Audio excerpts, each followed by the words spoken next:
ನಮಸ್ಕಾರ ಸ್ನೇಹಿತರೆ. ಏನಂದರೆ ಕೇರಳದ ಕಣ್ಣೂರಿಗೆ ಬಂದಾಗ ಒಂದು ಸ್ಕೂಲ್ ನೋಡಿದೆ ಆಯಿತಾ, ಒಂದು ಗೌರ್ಮೆಂಟ್ ಸ್ಕೂಲು.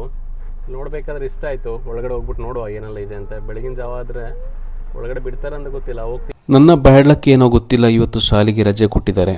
ಈ ಸ್ಕೂಲ್ ಬಗ್ಗೆ ತಿಳ್ಕೊಂಡಾಗ ಗೊತ್ತಾಯಿತು, ಇದನ್ನು ಇಲ್ಲಿನ MP ಆದಂಥ ರಾಜೇಶ್ ಅವರು ನೇತೃತ್ವದಲ್ಲಿ ಇಲ್ಲಿನ MLAಗಳು ಮತ್ತು ಊರಿನ ಜನ, ಅದರೊಟ್ಟಿಗೆ CSR ಆ್ಯಕ್ಟಿವಿಟೀಸ್ ಮತ್ತು ಫಂಡೆಲ್ಲ ಕಲೆಕ್ಟ್ ಮಾಡಿ ಆಲ್ಮೋಸ್ಟ್ 45 ಕೋಟಿ ರೂಪಾಯಿ ಖರ್ಚು ಮಾಡಿ ಈ ಶಾಲೆನ ಮಾಡಿದ್ದಾರೆ.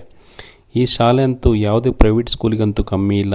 45 ಸ್ಮಾರ್ಟ್ ಕ್ಲಾಸ್ ರೂಮ್ಗಳಿದೆ, ಲೈಬ್ರರಿ ಇದೆ. ಲೈಬ್ರರಿಲಿ ಮೋರ್ ದೆನ್ 20,000 ಬುಕ್ಸ್ಗಳಿದೆ.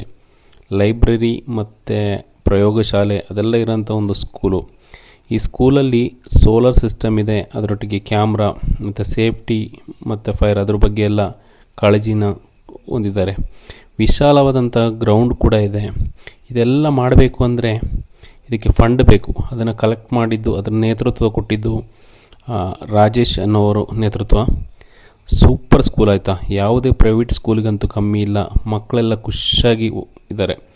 ನೀವು ಕೇರಳಕ್ಕೆ ಏನಾದರೂ ಹೋಗ್ತಾಯಿದ್ರೆ, ಕೇರಳದ ಕಣ್ಣೂರಿಗೆ ಹೋಗ್ತಾಯಿದ್ರೆ ಒಂದು ಸಲ ಈ ಸ್ಕೂಲ್ನ ನೋಡಿ. ಇದು ಎಲ್ಲ ರಾಜ್ಯಗಳಿಗೆ ಮಾದರಿಯಾಗಿದೆ ಈ ಸ್ಕೂಲು.